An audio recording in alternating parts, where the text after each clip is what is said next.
I don't just talk about other people's stuff, I also make my own. Books in particular. To date, I have 4 books you can check out on Amazon. Operation Red Dragon: The Daikaiju Wars Part 1, Occult Mafia, Emerald of Maddox City, and the short story collection Assorted Absurdities, Tales of Kaiju Punk and Other Genres. Hop on down to the description for Amazon links to all 4 books. Enjoy whichever ones you read, and enjoy the video.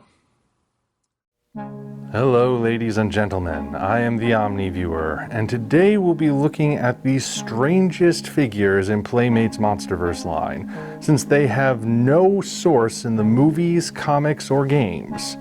Not yet anyway. That's right, it's time to look at the Titan Tech variations of Godzilla and Kong. Both figures ship in their standard organic styles. You know, the way we always see Godzilla and Kong. Godzilla's tail needs to be attached, but this is a simple tab and slot setup that's much more straightforward than the usual ball and socket assembly we've seen on other figures. Kong doesn't technically need parts attached to him, but he does have a little hole on his back that allows you to attach the souped-up axe for storage like a medieval warrior. Now, as just their usual au naturel selves, the figures don't look good at all. They've got a bunch of protruding hinges and obvious indentations and seams hinting at their transforming abilities, which I guess are necessary, but they're still very obvious. And of course we have the return of those darned open screw holes. In all fairness, there aren't as many as on the 10-inch figures, but there's still an annoying detail that I'm amazed Playmates is still allowing. Seriously, how hard is it to plug a couple of holes? Besides those details, they look pretty standard for what Playmates has done with their larger figures. In fact, these are totally new sculpts, and this is the first MonsterVerse Godzilla made by Playmates that doesn't have a permanent walking pose built in, for whatever that's worth. Then again, these guys are rarely gonna be shown in their natural state anyway. Let's get them armored up.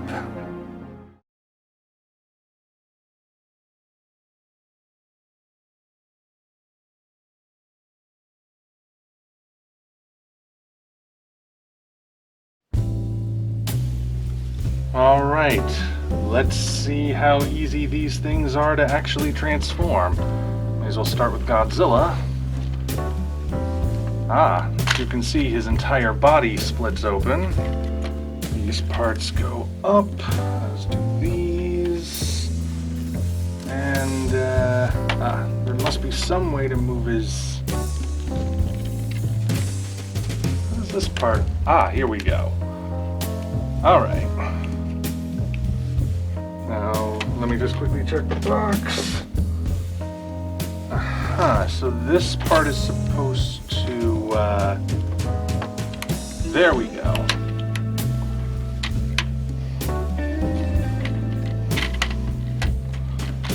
And goes back like that. Then his arm pieces.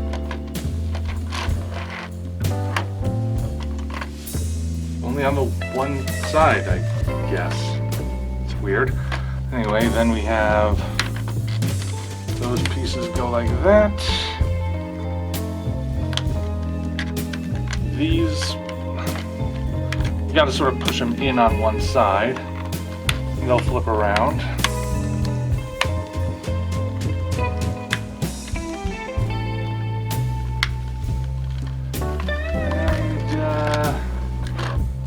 Clamp these together. They do in fact clamp.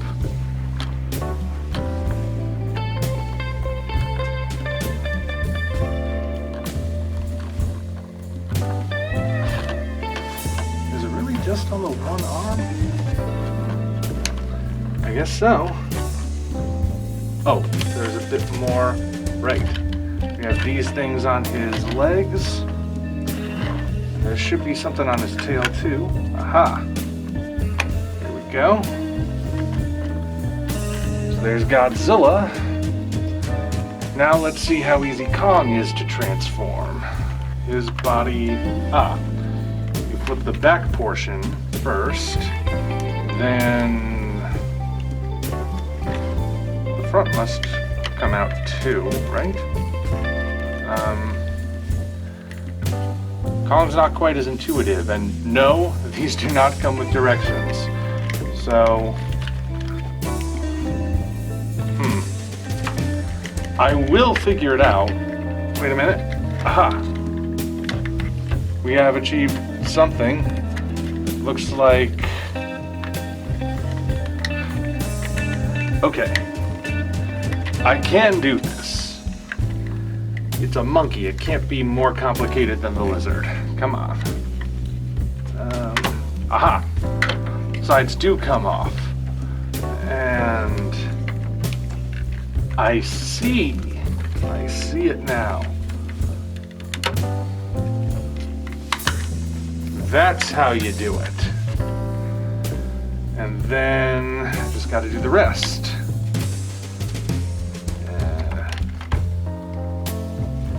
This is such a weird looking, but I mean, that's the gimmick, right? Where is it? There we go.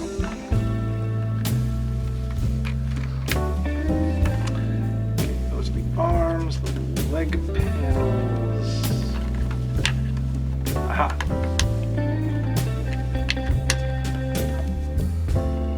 And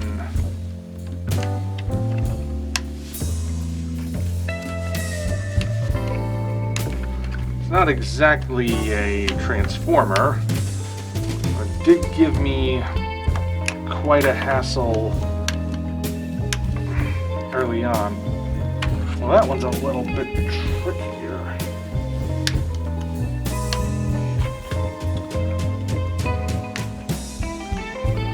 Well, you saw it with the other leg, right? No, I can't give up. Cannot give up. I will get this. Very careful. There we go. I don't recommend using a scissor per se.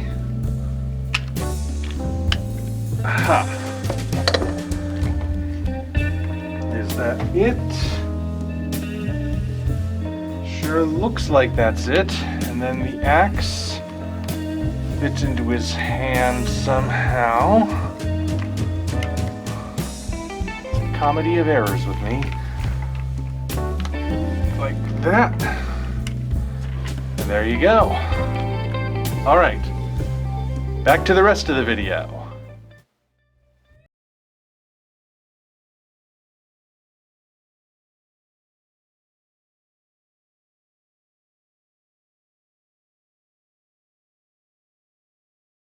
Okay, that was more of a pain than I expected.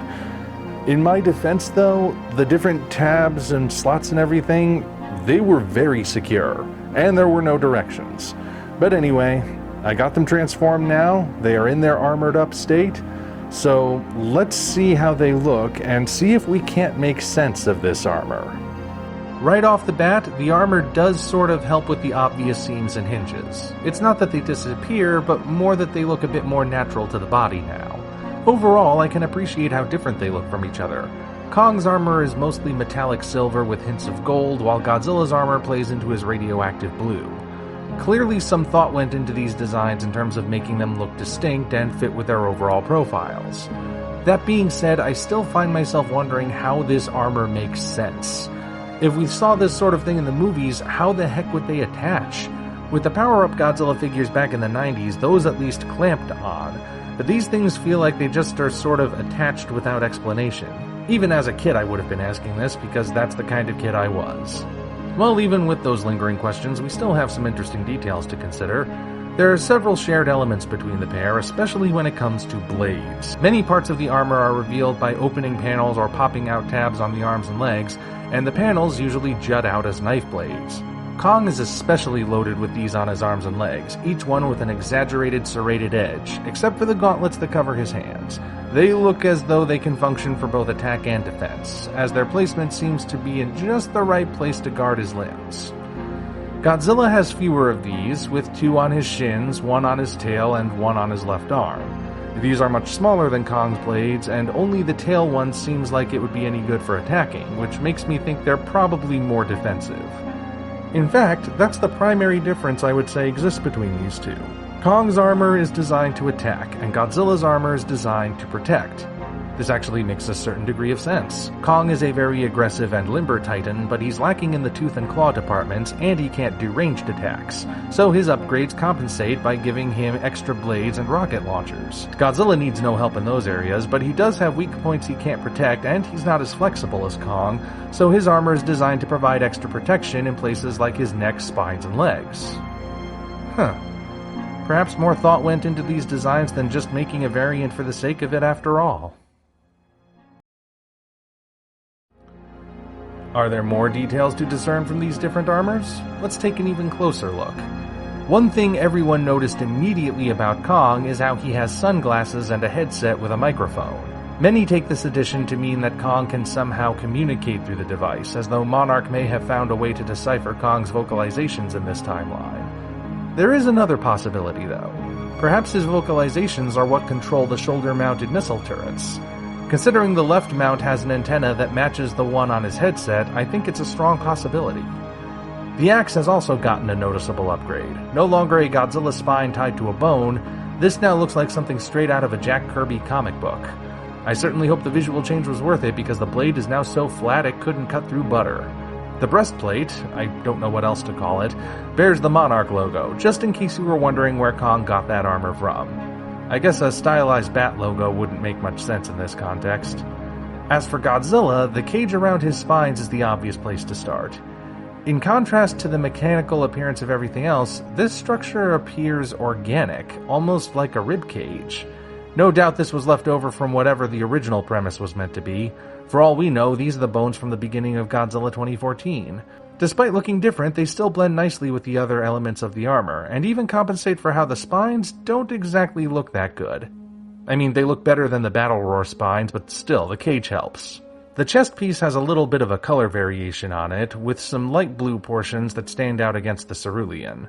This kind of reminds me of Ultraman's timer for some reason. Maybe the function here is meant to be monitoring Godzilla's power level to see if he needs a boost or if he's about to overheat. I also find it interesting that he's only got a blade on his left arm, but not his right. From the beginning, Playmates has been depicting Godzilla as a southpaw, since the 6-inch figure comes with a crushed radio tower that fits comfortably in the left hand. My guess is that it's meant to contrast with how Kong holds his axe in his right hand, so the two mirror each other. I can't think of any evidence to suggest that Godzilla favors his left or his right hand in the actual movies, but still, it's an interesting thing these figures have done. Final verdict, the Titan Tech variants of Godzilla and Kong are unusual and unexpected, and they don't look that good in their organic forms. Once they've armored up, though, they look much better, and I'm honestly surprised at how the armor makes a lot more sense than just trying to look cool.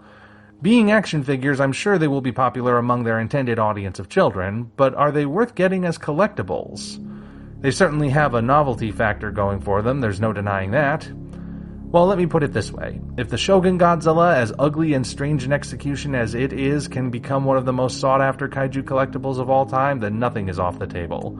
They certainly look interesting when displayed, and as someone attempting to do figure photography, I can certainly think of possibilities for these two. It's always your choice, of course, but as variants go, they actually turned out much better than I expected. They're fun, they're definitely weird and different, so if that appeals to you, they're probably worth picking up. Until such time as we meet again, this is the Omni Viewer signing off.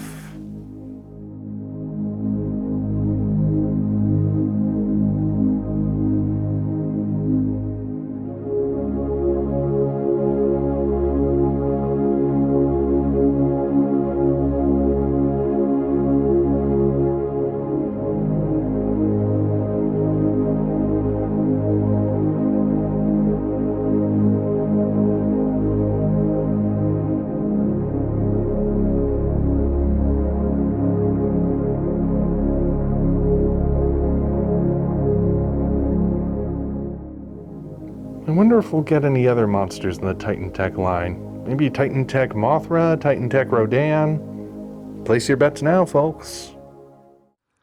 Congratulations, you reached the end. If you enjoyed this video, you might want to consider supporting us on Patreon. Of course, the other way to support us is to go to Amazon and check out our books, Operation Red Dragon, The Daikaiju Wars Part 1, The Occult Mafia, Emerald of Maddox City, and Assorted Absurdities, Tales of Kaiju Punk and Other Genres. Also check the description for links to DeviantArt and other platforms we operate. Thank you all for watching. We'll see you next time.